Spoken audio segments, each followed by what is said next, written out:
hoy vamos a hablar de problemas condicionados. Concretamente, la idea es la siguiente. Cuando hemos planteado la idea de la mecánica lagrangiana, partíamos del estudio de las ligaduras, ¿sí? Ya visteis que básicamente hay dos tipos de ligaduras, ¿sí? Que son las ligaduras holónomas y las ligaduras no holónomas. Y luego podrían ser dependientes del tiempo o independientes del tiempo, ¿vale? Bueno, las ligaduras holónomas, en un principio, siempre que sean suficientemente sencillas, nos permiten encontrar un conjunto de coordenadas generalizadas que sean libres entre ellas, ¿de acuerdo? Que sean totalmente independientes. Eso nos permitía escribir el lagrangiano y del lagrangiano llegábamos a las ecuaciones de Euler-Lagrange. Pero era importante el hecho de encontrar las coordenadas generalizadas para que fueran independientes entre ellas. Si eso no lo hacemos, no podemos llegar a las ecuaciones de Euler-Lagrange de ninguna de las maneras, porque una de las condiciones, cuando se van derivando las ecuaciones de Euler-Lagrange, una de las cosas a las que llegamos es un sumatorio donde aparecen las delta Qs, ¿sí? Y decimos, bueno, como estas delta Q son independientes entre sí, los coeficientes del sumatorio, que son precisamente las ecuaciones de Euler-Lagrange, deben ser 0. ¿De acuerdo? Si lo hacemos variacionalmente es lo mismo. En la integral, el interior de la integral de alación, al variar la acción, aparecen las ecuaciones de Euler-Lagrange por los delta Q. ¿De acuerdo? Y si los delta Q son independientes, entonces tenemos las ecuaciones de Euler-Lagrange. Vale. Todo esto está sustentado sobre el hecho de que yo pueda encontrar un conjunto de coordenadas generalizadas. Pero, ¿y si no lo puedo hacer? Esto puede pasar en múltiples situaciones. Puede ocurrir que tengáis ligaduras no holónomas. Si tenéis ligaduras no holónomas, no hay forma de encontrar un conjunto completo de coordenadas generalizadas para describir el sistema que sean independientes entre sí. No se puede, ¿de acuerdo? ¿Por qué? Porque las ligaduras no holónomas implican derivadas de las coordenadas, son ligaduras entre las velocidades. Por tanto, no están describiendo una variedad o no están describiendo una curva o una superficie sobre la que me muevo, es algo muchísimo más complejo y no hay manera de coger una serie de parámetros, una serie de coordenadas, una serie de ángulos, lo que sean independientes entre sí, de tal manera que satisfagan siempre esa ligadura. Eso puede ocurrir, ¿de acuerdo? Otro caso es incluso cuando tenemos ligaduras holónomas. Si la ligadura holónoma es muy complicada, algo más complicado que moverse sobre un paraboloide o un hiperboloide o una esfera, si es muy complicada, si es realmente complicada, puede que no seáis capaces de encontrar un conjunto de coordenadas generalizadas que describan todo el sistema, que describan vuestra ligadura en su totalidad. Por ejemplo, imaginaros, no sé, una partícula que se mueve sobre una especie de paraboloide que está además como retorcido en el espacio y algo así, ¿no? Que está como, digamos, con cierta torsión en un eje y luego en el otro eje, dando lugar a una superficie realmente complicada, muy complicada. Bueno, pues lo más posible es que en ciertas zonas del paraboloide sí seáis capaces de encontrar un conjunto de coordenadas generalizadas, pero no más allá. Por tanto, no podréis describir de manera completa el movimiento, sino solo en ciertas zonas. ¿De acuerdo? Entonces, si nuestras ligaduras holónomas son muy complicadas, es posible que no encontréis un conjunto de coordenadas generalizadas que sean capaces de describir esa ligadura. Hay más ejemplos, ¿de acuerdo? Por ejemplo, podría ser una ligadura holónoma, pero que dependiese del tiempo. Eso también puede complicar mucho las cosas. Puede ser incluso una ligadura holónoma que esté presente en una parte del movimiento, pero luego no esté presente más allá. ¿De acuerdo? Una ligadura holónoma que desaparezca en un determinado instante de tiempo que dependa además de las condiciones que dependa además de la solución a las ecuaciones del movimiento. Eso podría ocurrir. Bueno, pues ahí tampoco ibais a encontrar unas coordenadas generalizadas. ¿Por qué? Porque el número de grados de libertad del sistema cambia a medida que el sistema va evolucionando. ¿De acuerdo? ¿Sí? Por ejemplo, no sé, un péndulo con un hilo que se rompe cuando pasamos cierto umbral de la fuerza de tensión. Bueno, pues ahí el número de grados de libertad cambia cuando superamos ese punto. Lo que pasa es que no vas a saber en qué instante de tiempo Se rompe la cuerda hasta que no resuelvas las ecuaciones del movimiento, porque necesitas la solución a las ecuaciones del movimiento para saber exactamente cuánta es la tensión sobre el hilo. Así que no lo puedes saber. A priori no lo puedes saber. Eso es un ejemplo. Entonces, este tipo de problemas donde no vamos a ser capaces de conseguir un conjunto de coordenadas generalizadas que sean independientes entre sí, ¿cómo lo analizamos? ¿Cómo trabajamos con él? Porque las ecuaciones de Euler-Lagrange no nos van a servir. No al menos tal como las hemos planteado. Escribir el lagrangiano del sistema en un conjunto de coordenadas y a partir de ahí hacer cuentas no nos va a valer de nada. Entonces, ¿cómo podemos hacer para analizar este tipo de problemas donde no podemos llegar del lagrangiano, no siguen, o del principio de Hamilton sobre el lagrangiano, no siguen las ecuaciones de Euler-Lagrange porque las coordenadas generalizadas no son independientes entre sí? Esa es la pregunta. Bueno, pues para eso nos vamos a ir a una cosa que se llaman problemas condicionados.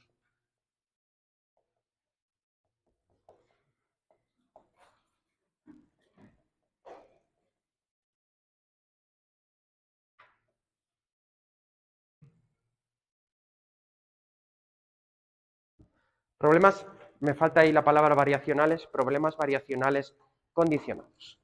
¿De acuerdo? Problemas variacionales condicionados. Fijaros que hasta ahora lo que sabéis de problemas variacionales es resolver, bueno, cuestiones muy sencillas, como por ejemplo, si yo tengo aquí un punto A, bueno, aquí está la gravedad, ¿no? Si yo tengo aquí un punto A y un punto B, ¿cuál es la curva por la que un objeto cayendo tardaría un tiempo mínimo? Eso lo podéis analizar con cálculo variacional. Escribiríais el funcional que os da el tiempo que se tarda en recorrer una curva. No es muy complicado. Y una vez que tenéis la integral que os dice cuánto tiempo se tarda en recorrer una curva en caída libre, buscaríais el mínimo de ese funcional. La respuesta a esto es la famosa braquistocrona, que es la curva que se utiliza para modelar montañas rusas, toboganes en parques de atracciones, etc. Porque es la manera más rápida de bajar, no se puede hacer mejor, la sensación no puede ser más desagradable. ¿De acuerdo? ¿Sí? Ese es un típico problema, el problema de la isocrona, perdón, de la braquistocrona.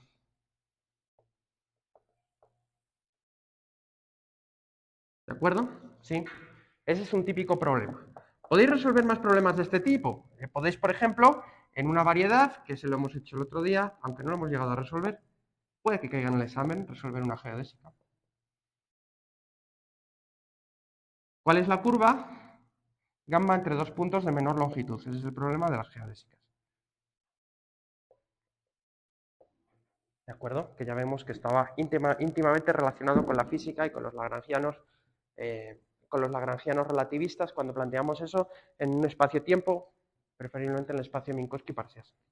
Estos son problemas que planteáis, escribís un funcional y listo. ¿De acuerdo? Y se trata solo de encontrar el máximo o el mínimo del funcional. Vale, y si ahora yo os pongo el siguiente problema. Supongamos que os doy una cuerda de determinada longitud, ¿ya? Y os pregunto, ¿cuál es la figura geométrica que podéis formar con esa cuerda que encierra máxima área? Es un problema variacional porque forma parte de... depende de la forma de la frontera, de la curva de la frontera.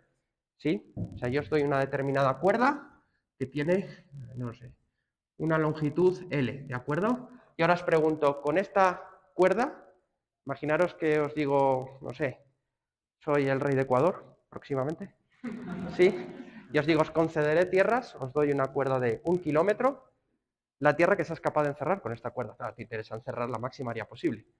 ¿Con qué forma lo logras? Habría gente que supongo que por comodidad formaría, ¿no?, un cuadrado de longitud L con la cuerda. Entonces el área sería L cuadrado. ¿Sí? Ya está. L cuadrado no, perdón. L cuartos, porque si esto es L, todo esto es L cuartos al cuadrado. Ese sería el área que formaría. ¿Ya? Habría otros que a lo mejor formarían un triángulo. Y habría otros que formarían un hexágono.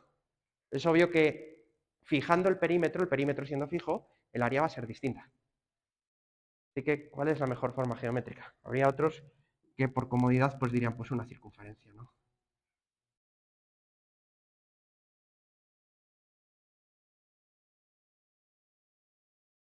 Fijaros, si L es 2πr, el radio es L partido 2pi, y por tanto el área de esta figura es pi por r al cuadrado, pues por L cuadrado, partido 4 al cuadrado, perdón, 2 al cuadrado, que es 4, y por pi cuadrado. ¿Cuál encierra más área, este o este? El cuadrado, vale, no me ha salido un cuadrado, me ha salido un rectángulo. No sé, alguien por ahí me lo va a decir en internet. Ahí está. Y lo de abajo si es una circunferencia. ¿Cuál tiene más área? Vamos a tachar esta pi de aquí. ¿Cuál tiene más área? El círculo. La circunferencia gana. ¿Ya? Entonces, la forma que le demos a esta curva cerrada importa. Claro, ¿cómo resolveríais este problema? Haríais un problema que fuera el funcional que os da el área encerrada por una curva. Eso es trivial. El funcional que os da el área encerrada por una curva. ¿Ya? En polares, ese funcional sale echando leches, ¿no? Si mi curva la he hecho así, no sé, imaginaros. Esta es la curva gamma, aquí tiene el principio y el final. Pongo aquí el origen, ¿sí? A esto lo llamo R y a este ángulo lo llamo phi. ¿De acuerdo? Así que buscáis R de phi. Esa es la pregunta. El área de esto es, en función de R de phi, ¿cómo es ese área? ¿Cómo? ¿Qué tengo que integrar? Tendré que integrar el diferencial de área. ¿Cuál es el diferencial de área en polares? R, diferencial de phi. Entre phi igual a 0 hasta 2pi. Y luego entre R igual a 0 hasta R de phi. ¿De acuerdo? Ese es vuestro funcional. ¿Ya? ¿Está claro? Podéis hacer la integral en R. Sí. Entonces os queda el siguiente funcional de R cuadrado medios diferencial de phi. Ese es un funcional. ¿De acuerdo? Entonces ahora dices, bueno, pues busco el máximo de este funcional, ecuaciones de Euler-Lagrange. No. ¿Por qué? Porque yo os he dado una condición que no habéis incorporado, y es que la curva tiene una longitud L. Tenéis que buscar el máximo a esto sujeto a la condición de que la longitud de la curva tiene que ser constante. Es un máximo condicionado. ¿De acuerdo? Hay que buscar el máximo de eso, ¿vale? Sujeto a la condición de que L tiene que ser la longitud de esa curva. A ver, el diferencial de línea en polares, ¿cómo es?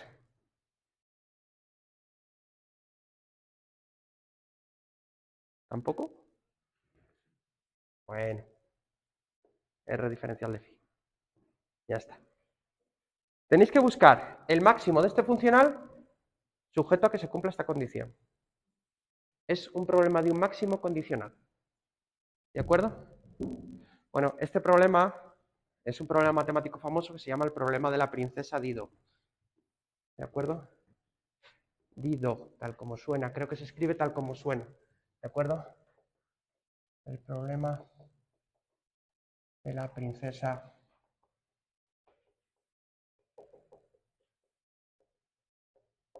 Creo que se escribe simplemente así. ¿De acuerdo? Si leéis la historia, pues tiene exactamente la historia que yo os he contado. Alguien le da una cuerda y le dice, te voy a dar tanta tierra como la que seas capaz de encerrar con esta cuerda. Y listo. ¿Vale? ¿Está? Bueno, pues Básicamente eso es lo que vamos a tener, porque nosotros lo que vamos a hacer, según lo que os he contado, es buscar extremos del funcional de acción, pero si no podemos tener coordenadas generalizadas independientes es porque todavía cumplen condiciones. Entonces se trata de buscar máximos, mínimos, extremos del funcional de acción sujeto a condiciones externas. ¿De acuerdo? Entonces, ¿cómo se resuelve este problema variacional? ¿Sí me entendéis? ¿Sí? Bueno, vamos a verlo. Supongamos que tenemos una acción. Los problemas variacionales condicionados, por cierto, son los más divertidos. Son los mejores. Este es uno, ¿no? El problema de I2 es uno, pero otro muy famoso es el problema de la catenaria. ¿Sí conocéis el problema de la catenaria? ¿Sí lo conocéis? Antes de avanzar sobre matemáticas. El problema de la catenaria es que yo pongo aquí dos postes, no tienen por qué ser de la misma, los postes de la luz no tienen por qué ser exactamente de la misma longitud, de la misma altura, pero vamos a dibujarlos así. Y entre ellos coloco un cable que hace una forma tal que así. Entonces, ¿cuál es la forma de ese cable? Esa es la pregunta, pero tiene una condición. Es, coloco un cable de una cierta longitud L fija. El cable ni se estira ni no. ¿Ya? Y aquí tenemos, entre estos dos, una longitud L grande que es menor que L. Si no, el cablecito no llegaría de un extremo a otro. Entonces, ahora viene la pregunta, ¿cuál es la forma que adquiere? Bueno, pues la forma que adquiere es lo que va a hacer la cuerdecita, el cable que tenéis ahí, para alcanzar el equilibrio, para llegar a la posición de equilibrio, esa es la posición de equilibrio, estará en un mínimo del potencial. Así que tenéis que escribir el potencial gravitatorio, la energía potencial gravitatoria de un hilo, eso es fácil. ¿De acuerdo? Un hilo que lo podéis considerar homogéneo, ¿sí? Una vez que hagáis eso, se trata de calcular el mínimo de ese funcional. El problema es que en ese funcional hay una condición externa, y es que esa curva tiene que tener una longitud L fija. ¿De acuerdo? Si no, si lo intentáis, os dirá si lo hacéis. Si lo intentáis hacer sin poner la condición, el resultado que os dará es este. Esa cuerda, obvio. Pero es que esa tiene una longitud muy larga. Claro, la que va arrastrándose por el suelo es la que tiene menos energía potencial. Pero si tiene una longitud L fija y no le da para llegar hasta el suelo, ¿qué forma tiene? Es el problema de la catenaria, ¿de acuerdo? Que es otro problema condicionado. ¿Sí? Entonces, los problemas con el problema de la princesa Dido y el problema de la catenaria son problemas condicionados. Y, como os digo, básicamente lo que os estoy diciendo ahora es eso. Voy a tener problemas en los que yo voy a poder construir funcionalación, porque eso siempre se puede construir, pero tengo que buscar el mínimo o el máximo de ese funcional de acción sujeto a una serie de condiciones externas que no he podido asimilar dentro de mis coordenadas generalizadas, de manera que no son independientes entre sí. ¿De acuerdo? Vale. Ahora sí, vamos allá. Después de esta clase, por cierto, deberíais ser capaces de resolver la catenaria. Aunque tiene truco la catenaria. Vamos a ello. Veréis, consideremos que tenemos un sistema mecánico con un cierto lagrangiano L y que tiene una acción S, ¿de acuerdo? Y un lagrangiano que depende de las Qs. Como no son independientes entre sí, y para que quede bien claro que no son independientes entre sí, en vez de llamarlas Qs las voy a llamar X. ¿Os parece? ¿Sí? Entonces las voy a llamar X a punto, puede que dependa del tiempo, e integro en el tiempo. ¿De acuerdo? De tal manera que estas coordenadas que tengo aquí están sujetas a una serie de condiciones, ¿de acuerdo? Hay una función f1 que las relaciona. Esta f1 puede depender del tiempo. Vamos a poner de momento ligadura solo nomás. ¿Ya?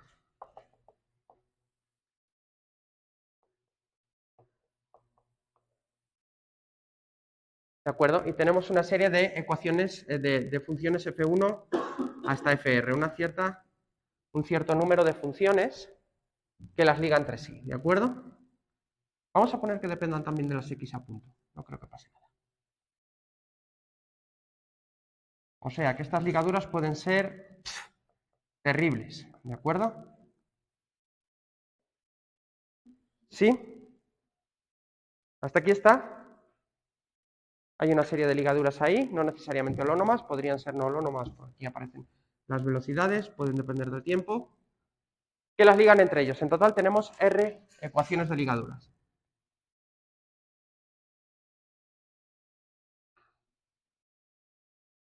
¿De acuerdo?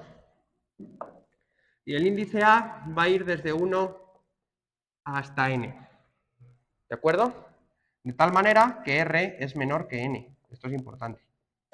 Claro, tengo que tener menos ligaduras que coordenadas tengo, porque si tengo más ligaduras que coordenadas, pues el sistema estaría, probablemente, sería incompatible. ¿De acuerdo? Bueno, yo de esta acción, si yo hago una variación de esta acción, fijaros que de esto sigue que las coordenadas XA no son independientes.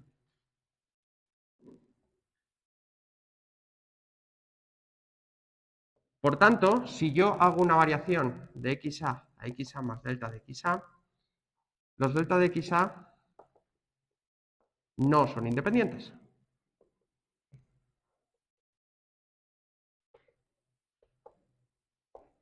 ¿De acuerdo? Sino que estarán relacionados mediante derivadas de estas funciones. ¿De acuerdo? Formando un sistema de ecuaciones probablemente no lineales terrible. ¿Sí? No son independientes. Bueno, eso quiere decir que si yo hago la variación, entonces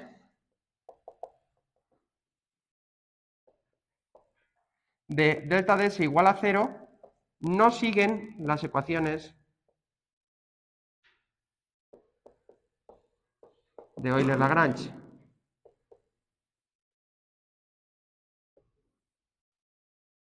Es imposible.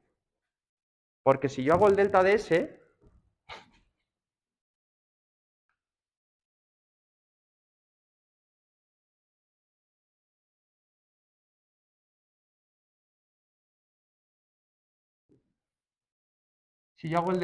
recordad que el delta ds básicamente os da la integral desde t hasta tb de las ecuaciones de Euler-Lagrange.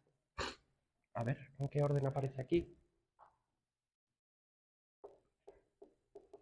Os va a dar esto.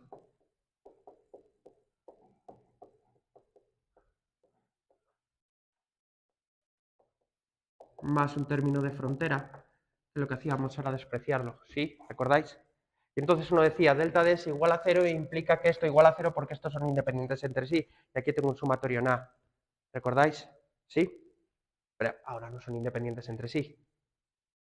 Entonces no puedo decir que esto sea 0. ¿De acuerdo? Bueno, pues en su lugar voy a plantear una acción un poco distinta. ¿De acuerdo? Bueno, pues planteamos la acción. Vamos a plantear un funcional acción un poco distinto. Un funcional acción S barra que se construye de la siguiente manera. Vamos a poner aquí el lagrangiano, ¿de acuerdo? Y luego vamos a poner un sumatorio en I y una serie de números lambda I por las funciones fi que tengo ahí, las de las ligaduras.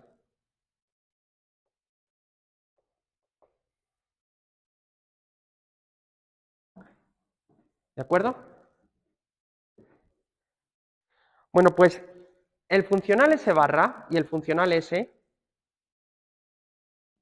son totalmente equivalentes sobre las ligaduras que tengo aquí.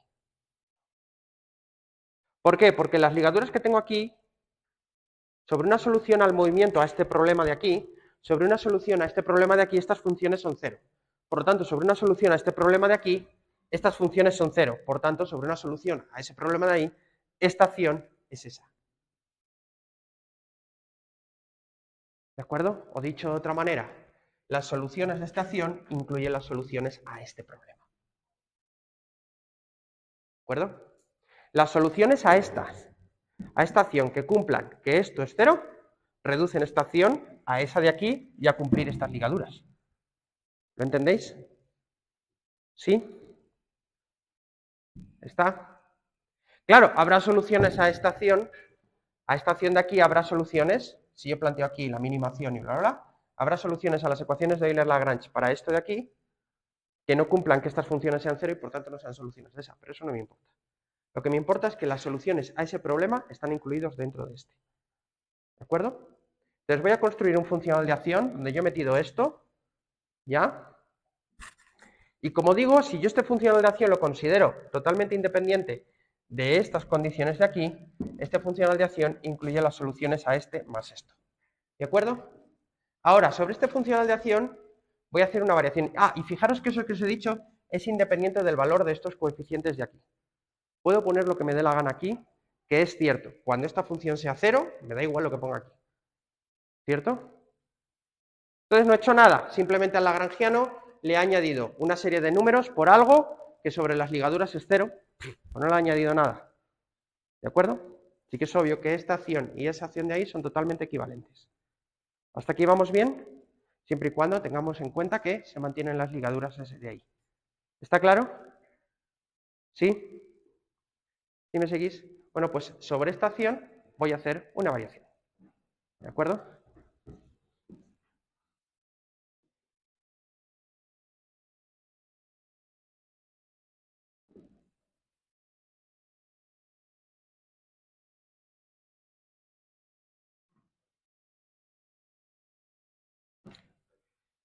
Ahora, fijaros que la acción S barra, antes de hacer la variación, la acción S barra ¿de qué depende?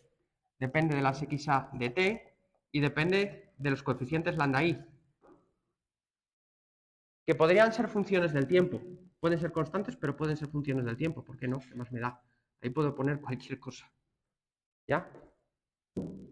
¿Sí? Vamos a suponer que, vamos a olvidarnos de que fueran dependientes del tiempo, vamos a ponerlos ahí. Eso quiere decir, ¿por qué no lo pones dependientes del tiempo? Pues porque ahí no aparecen derivadas de los lambda, pues ¿para qué los voy a poner dependientes? Esto de aquí, tal como está escrito, quiere decir que ese funcional tiene más variables que el funcional anterior. ¿De acuerdo?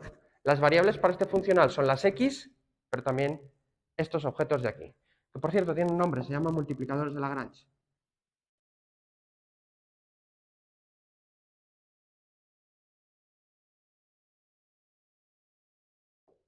Que ya los hemos visto, y de hecho vamos a hacer algo muy parecido a lo que hicimos cuando utilizamos multiplicadores de Lagrange para estudiar ligaduras en el sentido, en el contexto de la mecánica newtoniana. Algo muy parecido.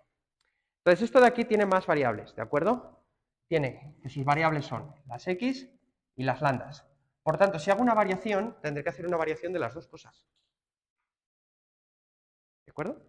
Entonces, voy a suponer que las coordenadas cambian así, y voy a suponer que estos objetos cambian así. ¿De acuerdo? ¿Sí? Vale. ¿Cuánto vale entonces delta de S? Delta de S barra. Bueno, pues delta de S barra, fijaros que S barra es básicamente S más esta integral en T.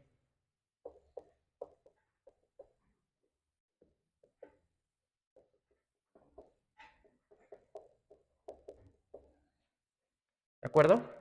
Entonces, delta de S barra será igual a delta de S, que lo escribí antes, más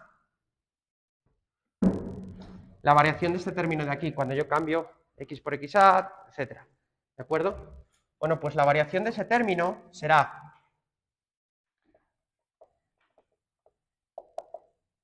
la parte que va con la variación de los lambda, simplemente es el sumatorio, es de igual a 1 hasta n de f de xa punto tiempo por delta de lambda i. ¿De acuerdo? Ese es un término. Más luego aparece una serie de términos que es el sumatorio desde igual a 1 hasta r de los lambda i, y aquí me aparece la parcial del fi con respecto a xi por delta, por delta de xa, más la parcial de fi con respecto a xa punto por delta de x punto a. ¿De acuerdo? Simplemente haciendo un desarrollo en serie de Taylor de ese sumatorio que tengo ahí y quedándome a primer orden. ¿De acuerdo? ¿Está claro? Dime. Ah, que aquí he puesto una n, perdón. R. Ahí está. ¿Está hasta aquí bien? ¿Vamos bien? Bueno, este término de aquí siempre es un término que molesta, ¿de acuerdo? Siempre es un término desagradable. Y lo que puedo hacer...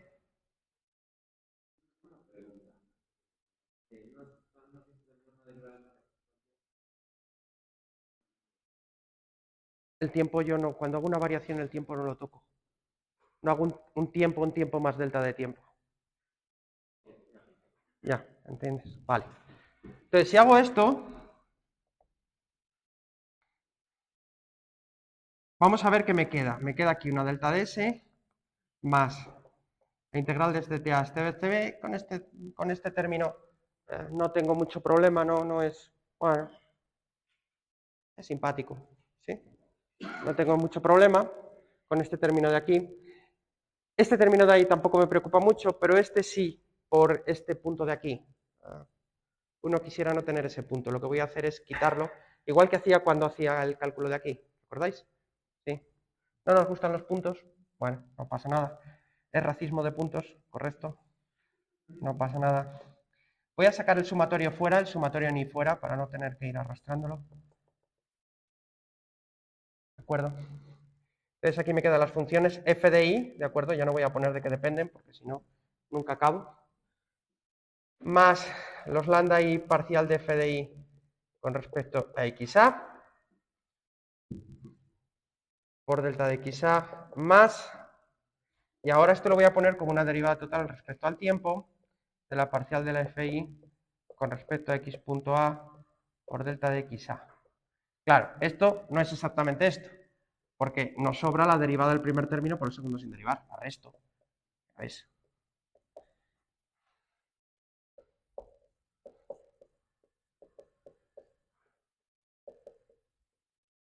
Vale. Eso es lo que nos da para la variación de la acción S barra. ¿De acuerdo? Nos da la variación de la acción anterior que tenemos más todos estos términos de aquí. De estos términos de aquí, este de aquí se puede integrar, porque es una integral en el tiempo de una derivada. Por lo tanto, el resultado va a ser esto en el punto inicial menos esto en el punto final. Bajo condiciones de frontera adecuadas, eso es cero. ¿Recordáis? Eso es un término de frontera. Los términos de frontera siempre me los puedo cargar, porque yo soy libre, básicamente cuando hago mi método variacional, soy libre de elegir las condiciones de frontera que me dé la gana para plantearlo. Normalmente nosotros lo hacemos siempre con condiciones Dirichlet, es decir, conozco la posición en el instante inicial y conozco la posición en el instante final.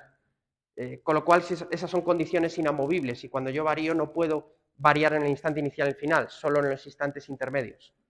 Por lo tanto, la variación en las coordenadas en el instante inicial y el instante final es cero, siempre. Eso hace que al integrar esto de aquí sea cero y listo. ¿Sí me seguís hasta ahí? ¿Todo el mundo me sigue? ¿Alguien no me sigue? Perfecto. Entonces, esto de aquí, que es un término de frontera, un boundary term, nos lo podemos quitar de en medio, nos olvidamos de él, porque igual que este de aquí, ¿ves? ¿Recordáis? Porque con condiciones adecuadas de frontera, eso no va a ninguna parte. Bueno, pues vamos a ver qué nos sale.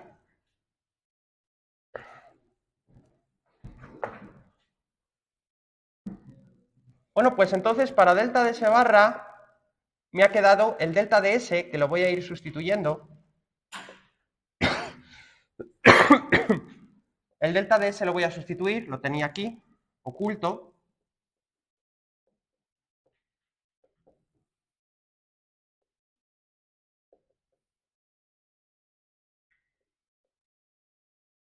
¿De acuerdo? Y luego nos queda... A ver.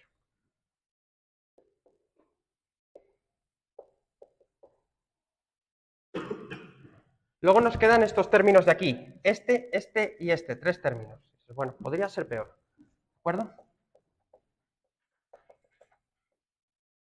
sumatorio de s igual a 1 hasta r de las funciones fi por los delta de lambda i, ¿de acuerdo? Más lambda i parcial de fi con respecto a xa por delta de xa menos la derivada con respecto al tiempo de la parcial de fi con respecto a x punto a por delta de xa.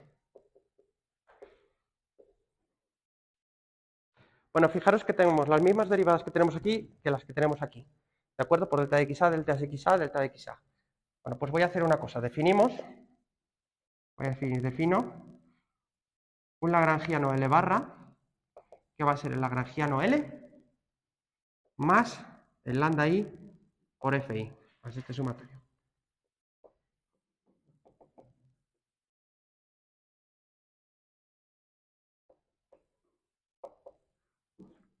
¿De acuerdo?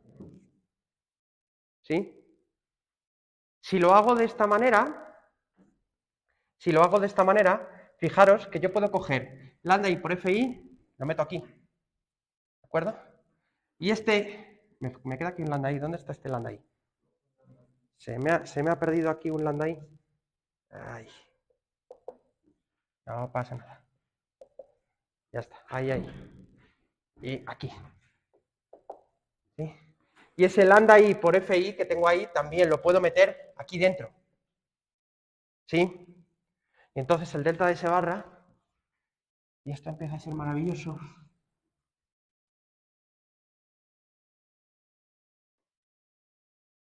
Este delta de S barra resulta que se escribe como la integral de STA hasta TB. Vamos a ver qué tenemos aquí, porque lo que tenemos aquí parece que no, pero es muy interesante. Tenemos la parcial del lagrangiano L barra con respecto a xa menos la derivada con respecto al tiempo de la parcial del lagrangiano L barra con respecto a x punto a, todo esto por las deltas de xa. ¿De acuerdo? ¿Sí? Y luego tenemos un delta de lambda i por fi. ¿De acuerdo? Y aquí hay un sumatorio.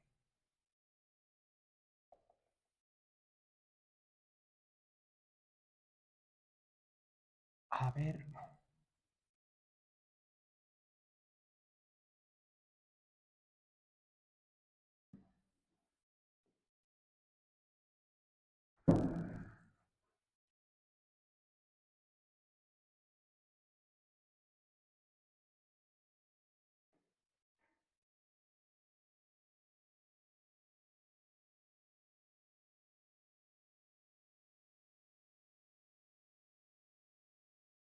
Bueno, hemos calculado la variación del funcional delta de S barra con ese lagrangiano L barra que me he inventado.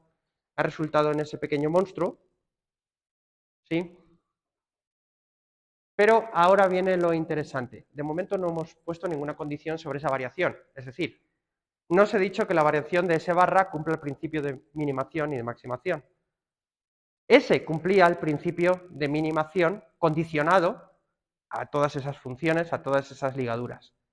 Pero este de aquí, ¿qué principio cumple? ¿Explico? El funcional S, la acción original que teníamos, cumple el principio de Hamilton condicionado a todas esas condiciones, a todas esas ligaduras, a todas esas funciones que tenían que ser cero. ¿Ya? Todas esas ligaduras, no necesariamente lo más, porque se dependen de velocidades. Ahora, si ese funcional cumple ese principio, este de aquí, ¿qué principio cumple? Vamos a suponer, a ver qué pasa, que este funcional simplemente cumpliese el principio de minimación, ni condicionado ni no condicionado. Bueno, no condicionado. ¿Sí? Vamos a suponer que una solución a las ecuaciones del movimiento, junto con las ligaduras, fuese aquella que da delta de S barra igual a 0. Vamos a ver si es verdad. Veamos de fijar esto igual a 0, ¿qué podemos sacar? Bueno, lo primero que podemos sacar es que fijaros que tenemos aquí dos tipos de variaciones, la variación de las coordenadas, la variación de los multiplicadores de Lagrange. Los multiplicadores de Lagrange son una cosa aparte de las coordenadas. Y son independientes entre sí, porque soy libre de cogerlos como me dé la gana. Tal y como planteado el problema, son libres. Luego los voy a fijar, pero de momento son libres. ¿De acuerdo? Y como son libres e independientes entre sí, estos de aquí son independientes.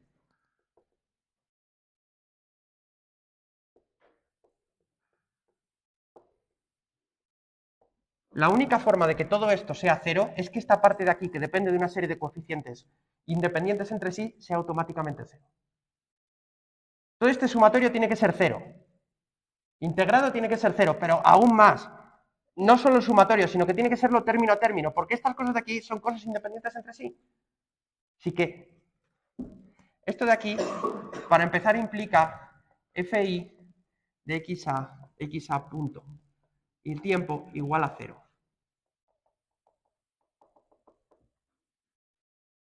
Es decir, imponer que la función, que la integral, perdón, imponer que la acción S barra cumpla el principio de Hamilton implica directamente que se cumplen las ecuaciones de ligadura.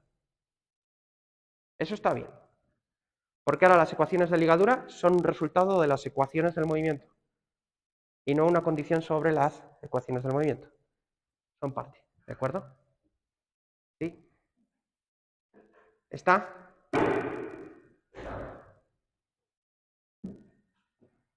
Entonces, repito, imponer el principio de Hamilton, el principio de minimación sobre la acción S barra, de momento nos da las ecuaciones de ligadura. Lo que quiere decir que las ecuaciones de ligadura están aquí metidas desde un principio. No hay que imponerlas para buscar el mínimo. ¿De acuerdo? ¿Y qué pasa con el resto? Porque si esto de aquí es cero, esto de aquí tiene que ser cero. Pero las delta de xa no son independientes entre sí. ¿De acuerdo? Que lo siguiente que se tiene que cumplir es que este sumatorio que va en A, ¿veis? Aquí hay un sumatorio en A, que no lo he puesto, pero lo voy a poner. Se tiene que cumplir que esta cosa de aquí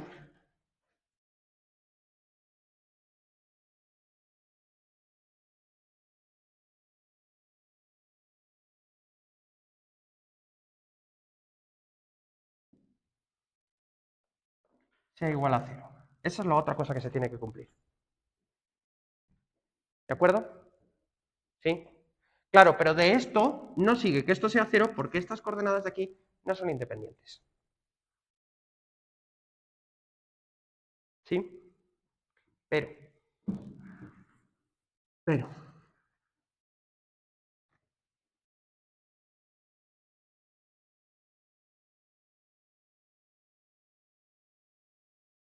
vamos a intentar escribir todo en una línea, a ver qué nos sale.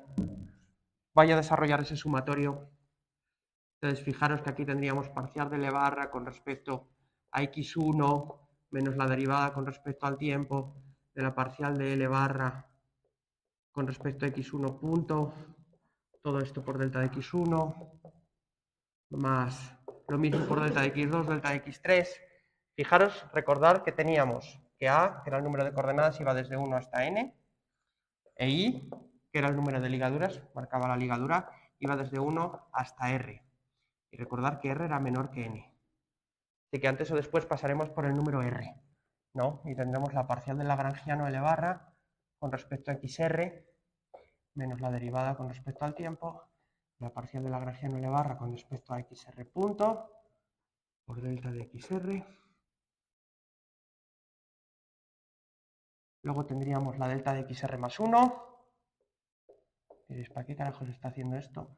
Porque me gusta escribir mucho en la pizarra, se ve luego muy bonito en la cámara.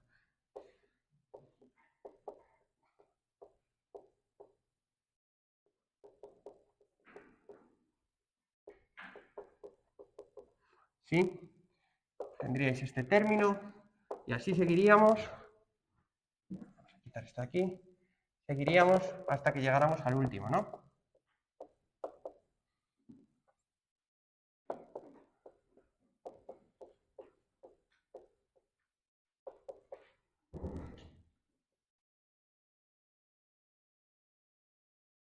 N. Ese es el sumatorio que tenemos ahí. ¿Vale? ¿Sí? Puntos suspensivos. Hay puntos suspensivos. ¿Está? Ese es el sumatorio. No podemos sacar que cada uno de los coeficientes es cero. No podemos sacar que cada uno de los coeficientes es cero porque las deltas de las x no son independientes entre sí. ¿Cuántas son independientes entre sí? Si tenemos n coordenadas y r condiciones, ¿cuántas son independientes entre sí? ¿Cuántas? N menos r. ¿De acuerdo? N menos r. N menos r son independientes entre sí. ¿Y las otras? Pues cumplen alguna condición. Ahora, fijaros que el lagrangiano L barra que tengo ya de ahí depende de los multiplicadores de Lagrange. Depende de R multiplicadores de Lagrange. Tengo R multiplicadores de Lagrange, que son cosas, lo que a mí me dé la gana. Pueden ser incluso funciones del tiempo. Son cosas. ¿Sí? Porque eso no altera en nada que el funcional S y el S barra sean equivalentes. Vale, con la libertad que tengo para los multiplicadores de Lagrange, ¿qué tal si los fijo? ¿Qué tal si elijo que los multiplicadores de Lagrange sean tales que tengo R, ¿no? Pues entonces puedo plantear R ecuaciones para fijarlos. ¿Sí? ¿Qué tal si para fijarlos impongo que esto sea 0, que esto sea 0, 0, 0, 0, hasta estas sean 0? ¿Puedo hacerlo? Elijo los multiplicadores de Lagrange de tal manera que las primeras R coeficientes sean 0. O dicho de otra manera, tengo R multiplicadores de Lagrange, ¿cierto? Pues para calcularlos, lo que hago es, voy a calcularlos, voy a determinarlos de manera que esta y esta sean 0. Eso me da R ecuaciones para R incógnitas. Está perfecto. Fijaros que los multiplicadores de Lagrange hasta ahora eran cualquier cosa. Bueno, pues ahora digo no. Los multiplicadores de Lagrange van a ser aquellos que hagan 0 esas primeras ecuaciones. Bien. Si estas primeras son 0, porque he elegido los multiplicadores de Lagrange de tal manera que lo son, me queda este sumatorio de aquí, ya solo queda desde este término hasta este término. ¿Cuántos son? Si he tachado R y tenía N sumandos, ¿cuántos me quedan? N menos R, que van multiplicados por N menos R deltas, que a la fuerza son independientes entre sí. Por tanto, si elijo los multiplicadores de Lagrange de tal manera que esto sea 0, entonces estas de aquí también son 0.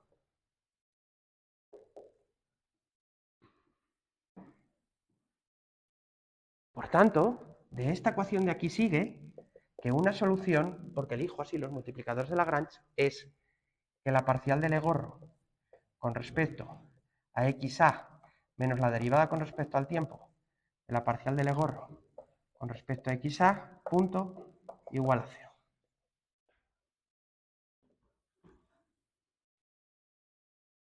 Estas son las ecuaciones de Euler-Lagrange, son las ecuaciones de Euler-Lagrange para el lagrangiano L barra. ¿Y qué habéis demostrado? Habéis demostrado que una solución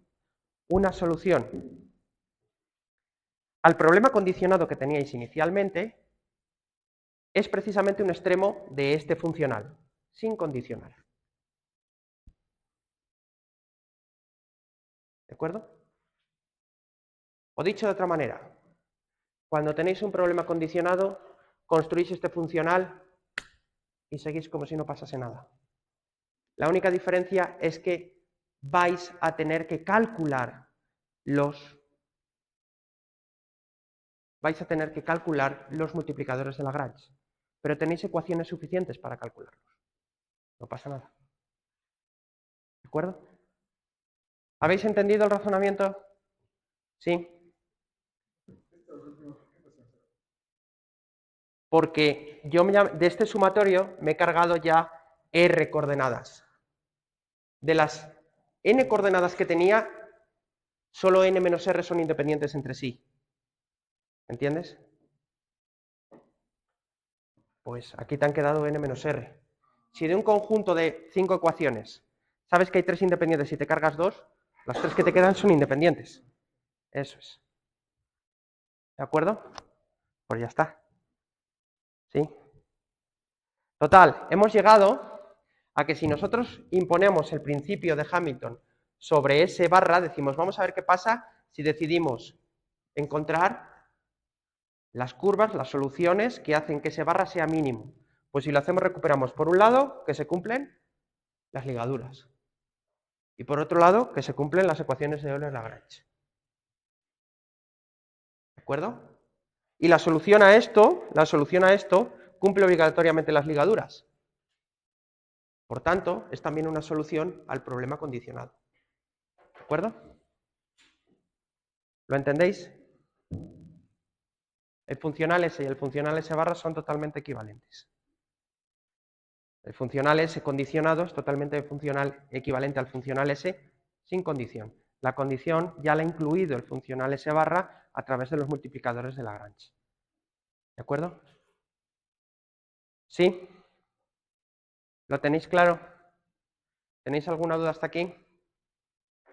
Entonces, fijaros que tenéis exactamente cuántas ecuaciones tenéis cuando planteáis esto. Por aquí tenéis R ecuaciones, que son las ecuaciones de ligadura, y por aquí tenéis N ecuaciones. Entonces tenéis N más R ecuaciones. ¿Para cuántas incógnitas? Para N coordenadas y R multiplicadores de Lagrange.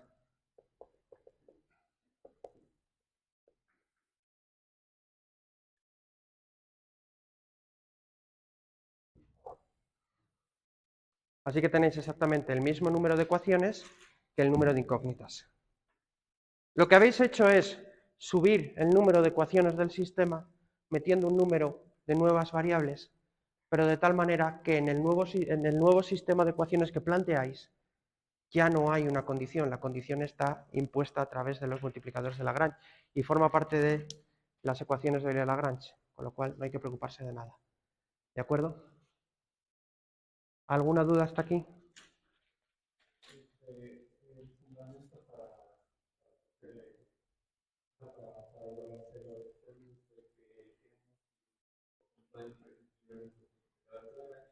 Sí. Sí.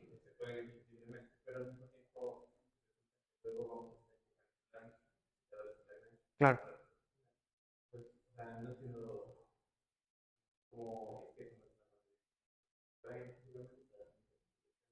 Ojo, los puedo elegir libremente y los elijo de manera que cumplan que esas ecuaciones son cero. Así los calculas. Claro. Te van a salir una serie de ecuaciones y tú con esas ecuaciones calculas los multiplicadores de Lagrange. ¿De acuerdo? Entonces lo que tenéis que hacer es plantear las ecuaciones de Euler-Lagrange sobre el funcional, sobre el lagrangiano L barra. ¿De acuerdo? Aún más, fijaros una cosa, que estas ecuaciones de aquí coinciden con las ecuaciones de Euler-Lagrange si las planteáis para los multiplicadores. ¿De acuerdo? Fijaros. ¿O no? Bueno, no, dejarlo, nada. No os digo nada de eso, que luego vais a empezar a liaros, que si los landados funcionan, dependen del tiempo, que si no.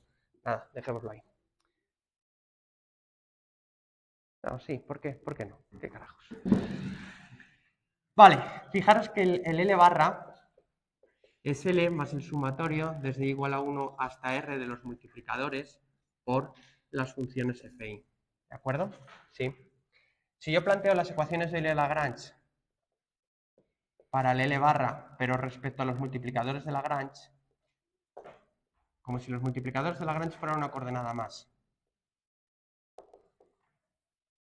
¿De acuerdo? Como si los multiplicadores de Lagrange fueran una coordenada más, veamos que sale de esta ecuación.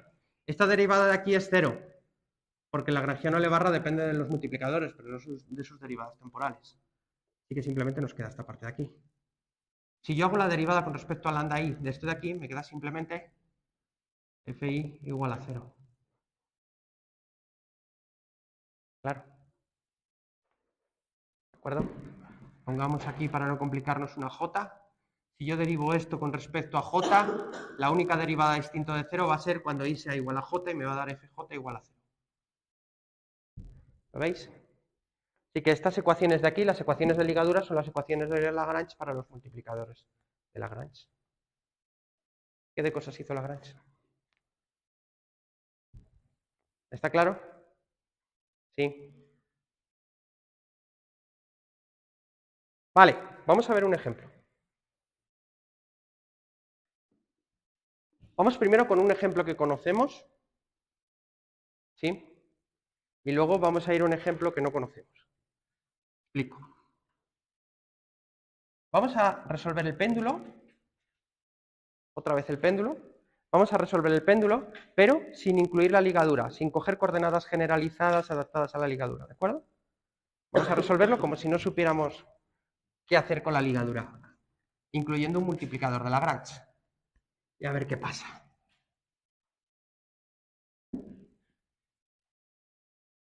A ver si sale lo que tiene que salir.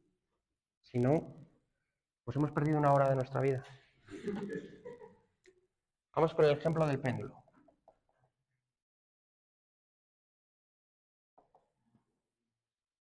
El maldito péndulo, lo vais a odiar. Voy a conseguir que lo odiéis. Ya veréis cuando resolvamos con Hamilton, Jacobi el péndulo. Os vais a reír. Va a ser maravilloso. Bueno, pues vamos a ver. El péndulo, como bien sabéis, es un sistema que tiene una ligadura. Si yo tomo aquí el origen y tomara coordenadas polares, ¿de acuerdo? Es un problema 2D. La ligadura es R igual a L. ¿De acuerdo? O sea, la ligadura es R menos L igual a 0. ¿De acuerdo? Donde L es esta longitud. ¿Ya? Supongamos que esa ligadura fuera muy complicada para nosotros y no se nos ocurriera que cogiendo el ángulo alfa, el ángulo alfa es totalmente independiente, ¿sí? Y puedo escribir el movimiento del sistema solo en términos de este ángulo alfa de aquí. ¿De acuerdo? Supongamos que esto es demasiado complicado para nosotros y no nos damos cuenta de eso porque somos ingenieros. Bueno, entonces, ¿qué haríamos? Plantearíamos el lagrangiano. Pues digo, pues no sé resolver esa ligadura, no sé coger un conjunto de coordenadas generalizadas independientes entre sí, no sé que existe ese ángulo, porque no sé lo que es un ángulo porque soy ingeniero, y entonces decido escribir el lagrangiano a pelo. El lagrangiano a pelo de esto en coordenadas polares, vamos a ponerlo en coordenadas polares porque la ligadura está en polares, no vayamos a ser tampoco imbéciles, ¿ya? Ingenieros, pero bueno, tampoco es que los ingenieros, en fin. Tendríamos por un lado el término de energía cinética, ¿de acuerdo? Donde phi es el ángulo, vamos a ponerlo, sí, venga, phi punto cuadrado. Phi es este ángulo, ¿no? El ángulo con el eje X, es complementario a este. Las ecuaciones en phi, las ecuaciones en alfa tienen que ser más o menos idénticas. ¿Ya? Y luego tendríamos menos la energía potencial. La energía potencial es MGH. ¿Ya? Es MGH, donde H es la altura de esto medido desde aquí. ¿De acuerdo? Va por tanto en términos del ángulo phi. ¿Sí? El ángulo phi. Esto es X, esto es Y. El ángulo phi, por cierto, se mide así. No como yo lo he puesto, sino así. La parte positiva del eje X. ¿Ya? ¿Sí me seguís?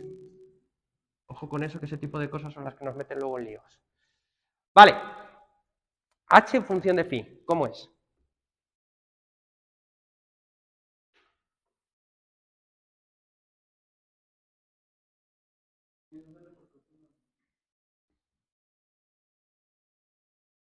Una L, seguro. ¿Qué más?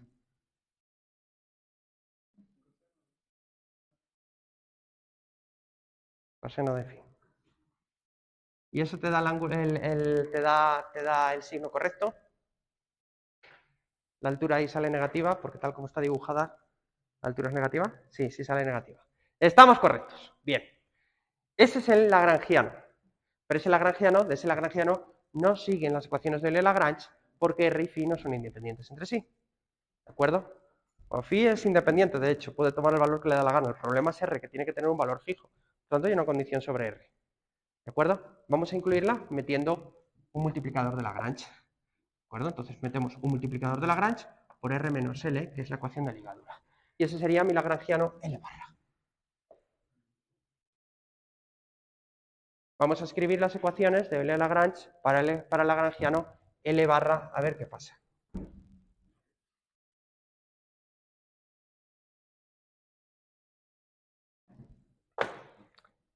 Bueno, pues tendríamos dos ecuaciones, una para R y otra para phi. Y luego además tenemos la ecuación de ligadura, que sería la ecuación de Euler-Lagrange para el multiplicador lambda. ¿De acuerdo?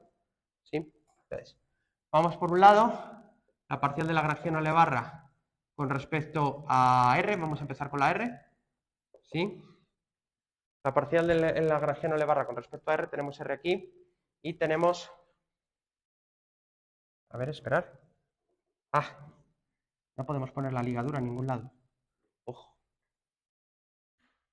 Claro, si ya ponemos ahí L, pues ya estamos asumiendo la ligadura. No, eso es trampa. Eso es trampa. SMG R, coseno de phi. ¿De acuerdo? Ahí está. Tenemos R aquí, tenemos R aquí y tenemos R aquí. Vamos a ver qué sale. Bueno, pues de aquí, del lado de la parte de la energía cinética, me queda M por R por phi punto cuadrado. De esta parte de aquí me queda menos mg coseno de phi. Y en la parte del multiplicador de Lagrange me queda lambda. ¿De acuerdo? ¿Sí? De la parte del multiplicador de Lagrange simplemente me queda lambda. Vale. Parcial de L barra con respecto a R punto. Bueno, afortunadamente solo tenemos R punto acá. Podríamos tener una ligadura dependiente de R punto y entonces ahí me iban a salir términos con el multiplicador de Lagrange, pero no es el caso. Y me da simplemente M por R punto. Y aquí ya tenemos una primera ecuación de Euler-Lagrange, que es la derivada de esto con respecto al tiempo menos esto. M por R dos puntos menos MR phi punto cuadrado más MG coseno de phi menos lambda igual a 0. Esa es la primera ecuación de Euler-Lagrange. ¿De acuerdo? Bien fea. ¿Sí? Vamos con la siguiente. Parcial del lagrangiano con respecto a phi. Veamos dónde tenemos phi. Aquí no hay phi, aquí hay phi. ¿De acuerdo? Entonces me da un menos mgr, la derivada del coseno es el seno, y eso corrige este signo. ¿De acuerdo? Es el menos coseno. Y no tenemos phi en ningún otro sitio, porque la ligadura no depende de phi. Parcial de lagrangiano L barra con respecto a phi punto. Y phi punto tenemos acá. ¿De acuerdo? Eso nos da un medio de la masa, r cuadrado, y ahora me daría por 2 phi punto. ¿De acuerdo? Bueno, pues de aquí tenemos otra ecuación de Euler-Lagrange, que sería la derivada con respecto al tiempo de la masa, la podemos sacar fuera, de r cuadrado por phi punto menos mgr por el seno de phi igual a 0. Claro, ¿qué pasa? Que esta no es la ecuación del péndulo, porque r en principio está ahí estorbando, ¿no? Bueno, a esto hay que añadirle otra ecuación más, que es la ecuación de la ligadura, que es r menos l igual a 0. Este es mi sistema de tres ecuaciones que resuelve el problema para tres incógnitas. La incógnita r, la incógnita phi y la incógnita lambda. Tenemos que ser capaces de calcular las tres. Vamos a ver si es verdad. Y a ver si todo se reduce a la ecuación del péndulo.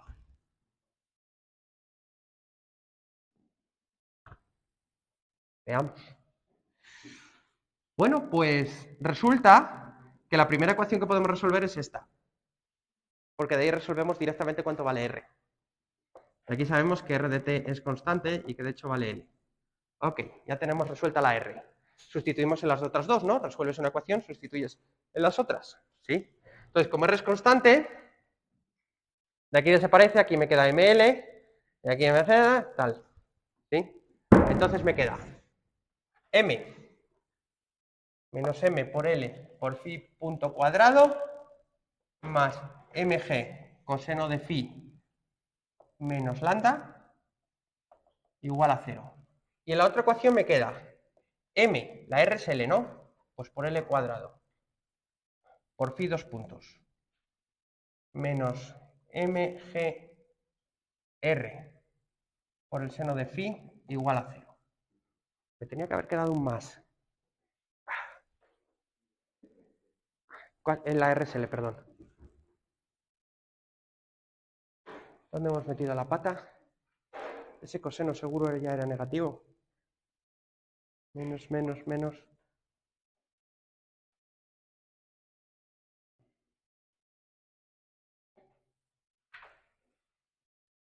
¿Alguien me puede decir si hemos cambiado el signo en el potencial? Que creo que sí. Puede ser. ¿Cuál? ¿Con seno? Era con el seno. No puede ser.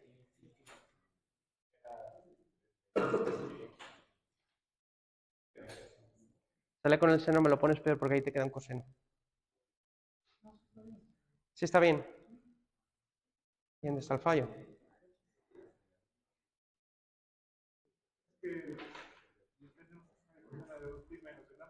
Ah, o sea, es el seno de 2pi menos el ángulo y entonces te queda menos el seno. ¿Sí, no?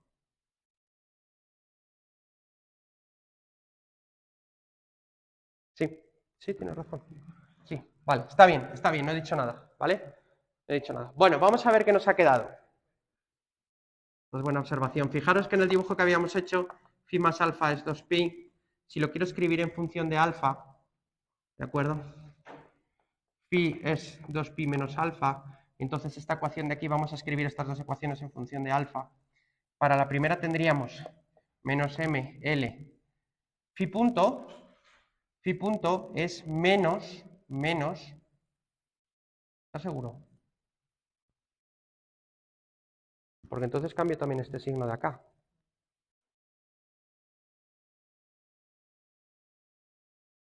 No es verdad. Tiene que estar mal el signo del potencial obligatoriamente.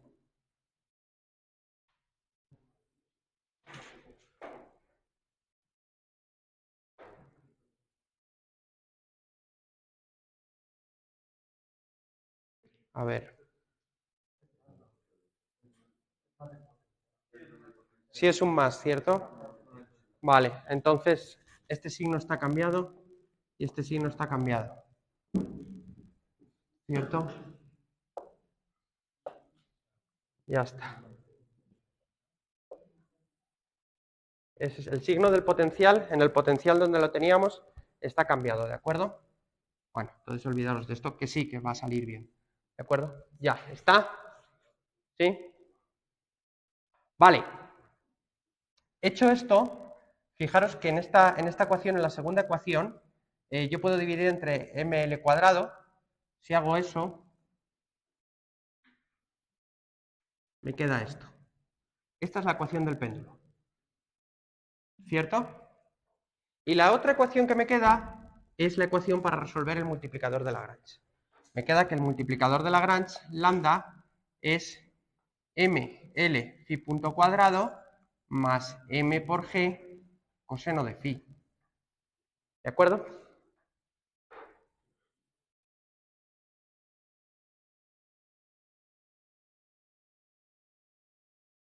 ¿Está? Vale, vamos a ver si identificamos físicamente este multiplicador de Lagrange. Lo primero, para resolver el multiplicador de Lagrange, yo tengo que resolver primero esta ecuación. De esta ecuación saco cuánto vale phi de t. Y una vez que tengo phi de t, sustituyo aquí. ¿De acuerdo? Sí. Y tendríamos un multiplicador que es una función del tiempo. Entonces, yo he podido, de las ecuaciones de Euler-Lagrange para el L barra, yo he podido resolver el sistema. Ya habéis visto que he obtenido la ecuación del péndulo, ¿ya? He resuelto cuánto vale R, ¿vale? Y por último, he resuelto también el multiplicador de Lagrange. Lo bueno es que el multiplicador de Lagrange, en este caso, tiene un significado físico. ¿Reconocéis eso de ahí? Vamos con el mg coseno de phi. ¿Qué es mg coseno de phi? ¿Cómo? Menos, sí. Perdón. Menos mg coseno de phi, ¿qué es? Menos mg coseno de phi. Es la proyección del peso, ¿cómo? A lo largo del hilo. ¿Y el ml phi punto cuadrado? Vamos con longitud phi punto cuadrado. ¿Qué es eso? Es una fuerza. Si esto es una fuerza, esto es una fuerza. ¿Qué fuerza es? Una que depende de la velocidad angular al cuadrado. ¿Cuál es la única opción? Es la fuerza centrífuga. Esa es la fuerza centrífuga. Vale, así que tenéis la fuerza centrífuga, la fuerza centrífuga más la proyección del peso. ¿Qué carajos es esto? Es la tensión del hilo. Esa es la tensión del hilo. ¿De acuerdo? Bueno, es menos la tensión. Ok, porque hay un cambio de signo, pero básicamente es la tensión del hilo.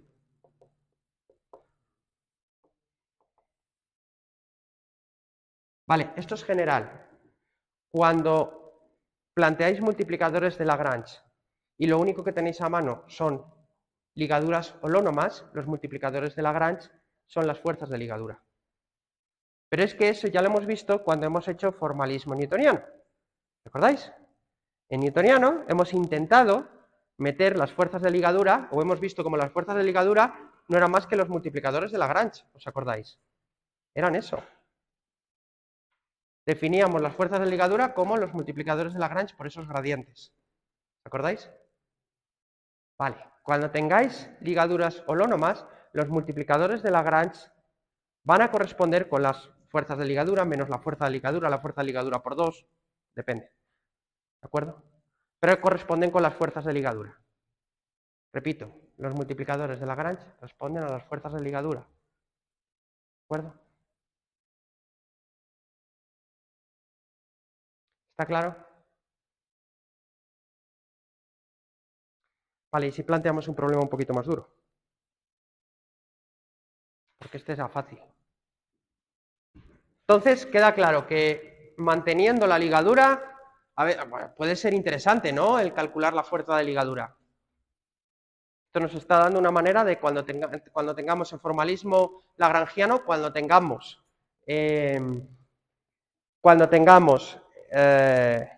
ligaduras holónomas, poder calcular la fuerza de ligadura. Sobre esto, una advertencia. Los multiplicadores de Lagrange se corresponden con las fuerzas de ligadura, pero no tienen que ser exactamente igual. Podría haber salido sin la M, ¿de acuerdo? Entonces, no es la fuerza de ligadura, pero bueno, la fuerza de ligadura por unidad de masa. Cosas así pueden salir, ¿de acuerdo? Así que cuando tengáis el multiplicador de Lagrange, si queréis identificar ahí la fuerza de ligadura, eso siempre va a ser la fuerza de ligadura por algo así. Pero tenéis que poneros a pensar. Primero comprobar si eso tiene dimensiones adecuadas, si se mide en newtons. Si se mide en newtons, algo falló. ¿De acuerdo? Sí. A veces no es una fuerza de ligadura, a veces es un momento de ligadura, un torque de ligadura. Puede pasar. Puede haber torques de ligadura. Igual que hay fuerza de ligadura, pues ¿por qué no va a poder haber torques de ligadura? A ver. Puede haberlos. Por ejemplo, un problema donde tengáis un objeto que se mueve sobre un disco que se mueve a velocidad angular constante. Ahí hay un torque de ligadura, que es el que está obligando a ese objeto a moverse con esa velocidad angular. Ni más ni menos. Hay un torque de ligadura. ¿De acuerdo? Podría ser un torque de ligadura. Entonces, revisar siempre es algo relacionado con fuerzas de ligadura, ¿de acuerdo? Revisar muy bien, a ver qué es lo que tenéis ahí, no vaya a ser que tengáis problemas, ¿vale? Bueno, dicho esto,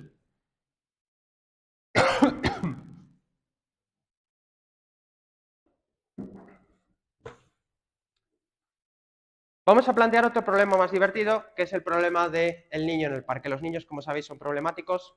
El día que tengáis hijos sabréis que uno de los mayores terrores es llevarlos al parque. ¿Por qué? Porque en el parque es lo más parecido a una fábrica del terror de torturas para niños, no sé cómo definirlo. Está diseñado para matar niños. Se pueden caer desde el columpio, se pueden caer desde el tobogán, pueden simplemente caerse y darse con una piedra. Puedes despistarte un momento, mirar por allí, se están vendiendo papitas y cuando vuelves a mirar alguien se ha llevado al niño. En fin. Entonces, son sitios del terror. Imaginemos un parque donde hay una esfera, una semiesfera, ¿de acuerdo? Una semiesfera puesta así, gigante, ¿de acuerdo? Sobre el terreno, porque a alguien le ha parecido buena idea poner eso para que los niños se suban arriba y se dejen deslizar. ¿De acuerdo? Sí. Que todavía creo que ninguno de los de aquí sois ni padres ni madres, ¿sí? Padres, madres o... Bueno, hay que ser inclusivos. Medres, no sé. Ya. Si no sois nada de eso, si lo sois, lo sabréis, no dejaríais acercar a vuestro hijo a esta cosa, bajo ningún concepto, porque estaríais pensando exactamente cuánto os va a costar la factura del dentista. Ya. Pero bueno, supongamos que el niño sin supervisión se sube aquí arriba, sí, y se sienta el niño, la niña, lo que sea. Se sienta ahí arriba. En mi caso, una niña que es como una cabra, se tiene que subir a todo lo que encuentra, por peligroso que sea. ¿Ya? Y decide deslizarse hacia abajo. ¿Ya? Decide deslizarse hacia abajo. Estoy seguro de que mi hija lo haría. Tiene 2 años y ya tiene un diente roto porque se subió no sé dónde. Menos mal que son de los que se caen y luego ya salen otros. Hay repuesto, no pasa nada. No. Pero... Ya, imaginaros que el niño cae y empieza a deslizar. Empezamos desde el reposo, ¿de acuerdo? La condición inicial es velocidad inicial 0, simplemente está en el punto más alto. Vamos a suponer que desliza sin rozamiento, que es una superficie súper deslizante, entonces obviamente el niño es muy difícil que mantenga el equilibrio arriba y desde el reposo empieza a deslizarse hacia un lado. Vamos a suponer que el movimiento es bidimensional. Porque vamos a suponer que el niño no es brujo, ¿no? Y no va bajando mientras va haciendo una especie de espiral sobre una superficie esférica. Así que va a bajar, es un movimiento bidimensional. ¿De acuerdo? Bueno. Lo que ocurre con esto es que, si pensáis un poco, este es un problema donde hay una ligadura holónoma, pero es una ligadura holónoma que desaparece.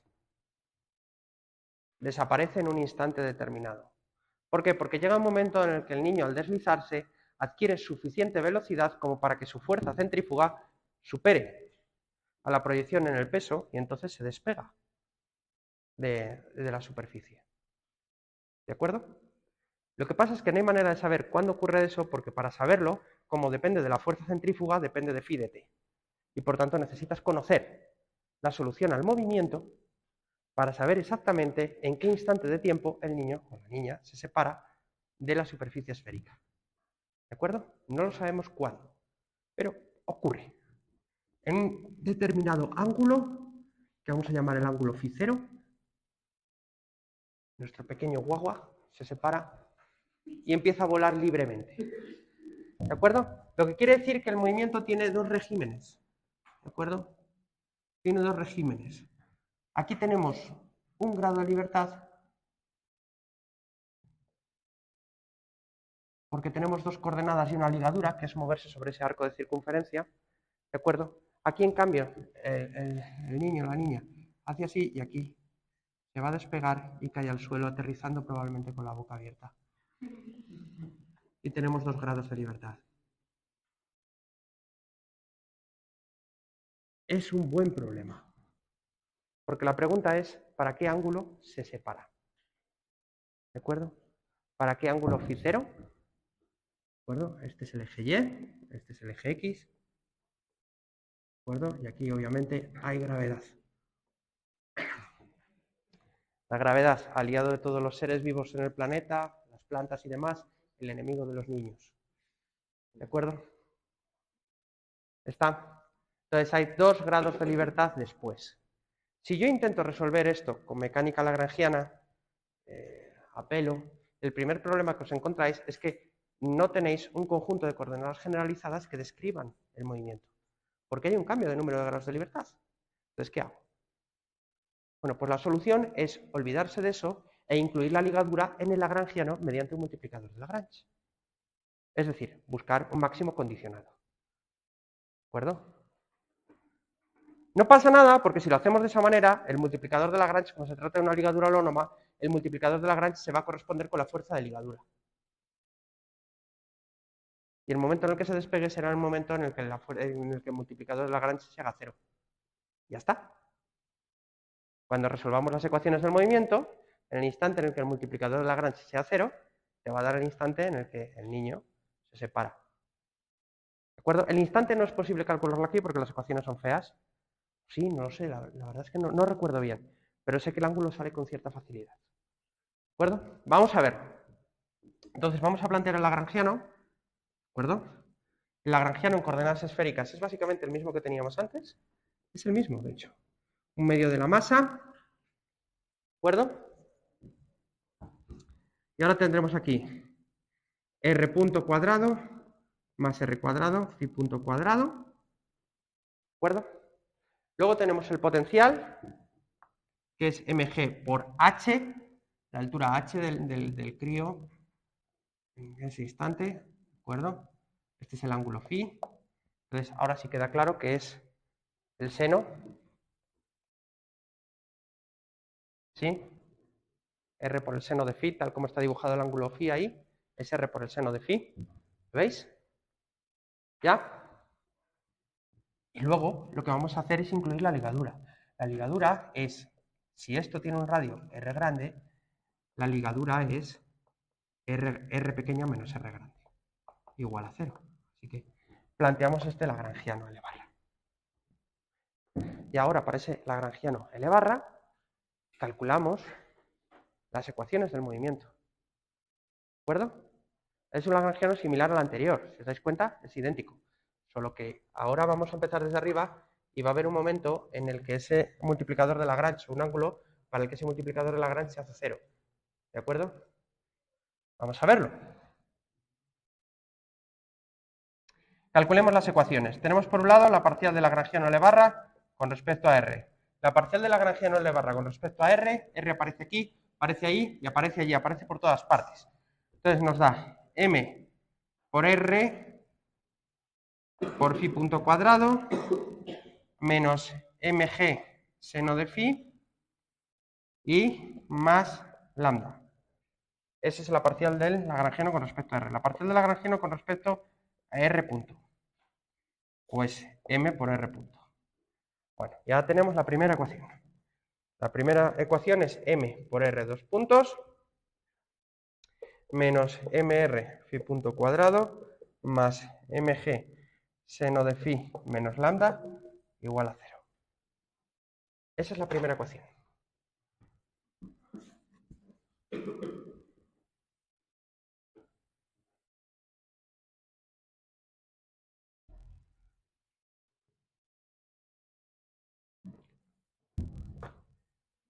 Para la segunda ecuación, tendremos que la parcial del lagrangiano L barra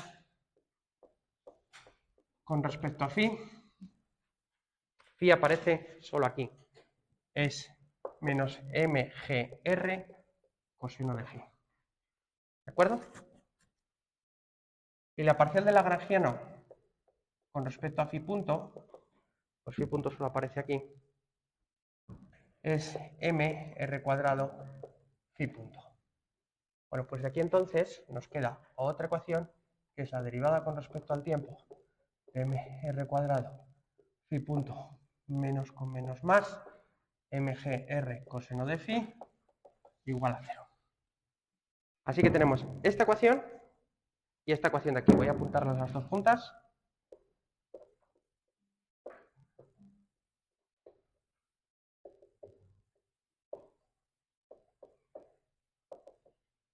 Tenemos estas dos ecuaciones de acá. ¿De acuerdo?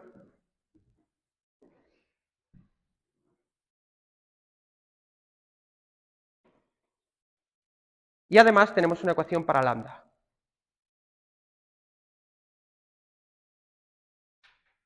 Una de estas es la ecuación para lambda. Esta de aquí es la ecuación para lambda. ¿De acuerdo? Sabemos que la primera parte del movimiento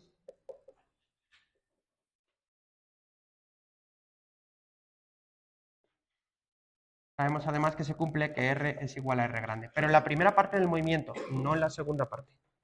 Ojo.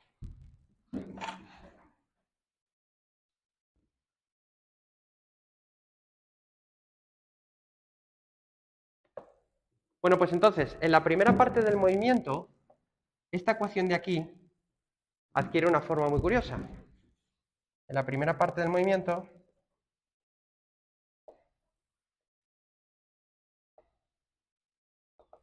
aquí, cuando tenemos un solo grado de libertad, R es igual a R grande. Y entonces esta segunda derivada desaparece y tenemos una ecuación para lambda, que es que lambda es mg seno de phi menos m r grande, menos m r grande phi punto cuadrado. ¿De acuerdo? ¿Hasta aquí bien? Bueno, pues eso se hace cero, ¿de acuerdo? Sabemos que para phi igual a phi 0, esto de aquí se hace 0, ¿de acuerdo? Entonces mg seno de phi 0 menos m por r por la aceleración angular, la velocidad angular al cuadrado en ese instante, tiene que ser 0. ¿De acuerdo? Fijaros, esto es lo mismo independientemente del tamaño del niño. Todos los niños se separan exactamente al mismo ángulo.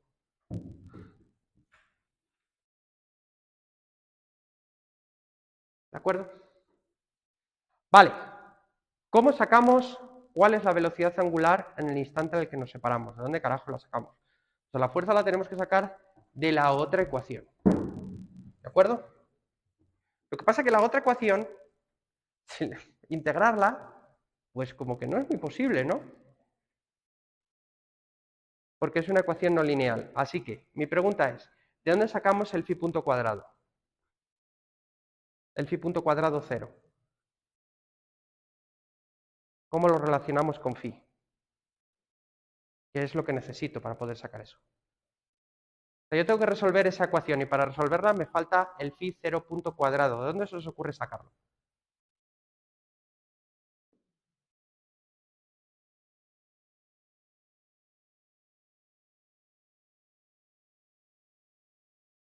¿De dónde?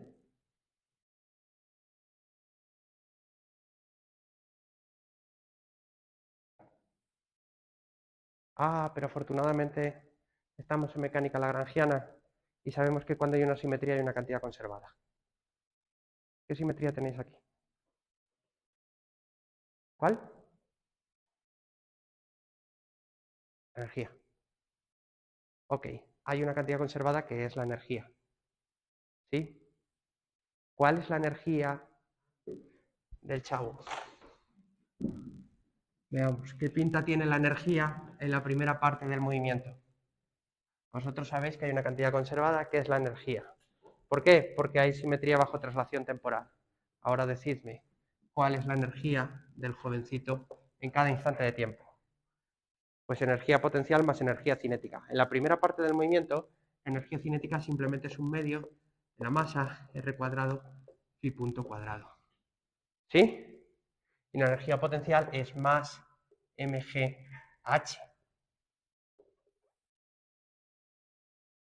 ¿De acuerdo? Ahora, yo os he dicho, os he dado una condición inicial. ¿Cuál era la condición inicial? Que partía del reposo, ahí arriba. Partida del reposo ahí arriba. Por tanto, si esto lo valoro en el instante inicial, simplemente es m por g por r. Me falta, ¿dónde me falta? Aquí me falta una r, ¿verdad? Ahí está. Es simplemente mgr. Bueno, pues esto se cumple en cualquier instante de tiempo. Así que se cumple que m por g por r será un medio de m r cuadrado phi punto 0, también se ocurrirá en ese instante, más mgr por el seno de phi 0. Bien. M, M y M se va. Bueno, pues ya tenéis dos ecuaciones que son esta y esta. Voy a anotar la otra. G seno de phi 0 igual a R phi0 punto cuadrado para que me digáis cuánto vale phi0. ¿Sí? ¿Está claro? ¿En esta me falta también la R? Pregunto. Creo que sí. Sí, ¿verdad? Me falta una R aquí. Que me he ido comiendo. Si no, esto no tiene sentido. Espera. Metro cuadrado, segundo cuadrado. Metro segundo cuadrado. No falta ninguna R. Está bien así. Está bien así. No falta ninguna R. Es así. Ya. ¿Está? Vale. De esta ecuación de aquí, fijaros que yo puedo despejar de aquí el R punto cuadrado, sustituirlo aquí, o de al revés, puedo coger, bueno, ya me entendéis. Sustituyendo la primera ecuación, tengo que G por R es un medio de R por R phi 0 punto cuadrado, R phi 0 punto cuadrado, que es G seno de phi 0, más G por R por seno de phi 0. Maravilloso, porque esto nos da una ecuación para seno de phi 0. ¿De acuerdo? Nos da, fijaros que es GR, GR, GR. Esto es bueno porque phi 0 es un ángulo y solo puede depender de cosas geométricas. Así que se nos va todo y nos queda esta bonita ecuación. ¿De acuerdo? Entonces tenemos que el seno de phi 0 por 1 medio más 1 por 3 medios tiene que ser igual a 1. Por lo tanto, el seno de phi 0 tiene que ser igual a 2 tercios. Ese es el ángulo. A partir de ahí podéis saber exactamente qué ángulo es, que me suena que eran unos 54 grados, pero no estoy seguro. ¿Alguien tiene por ahí una calculadora a mano? Para que me diga, no me lo digas en radianes, por favor, dímelo en grados.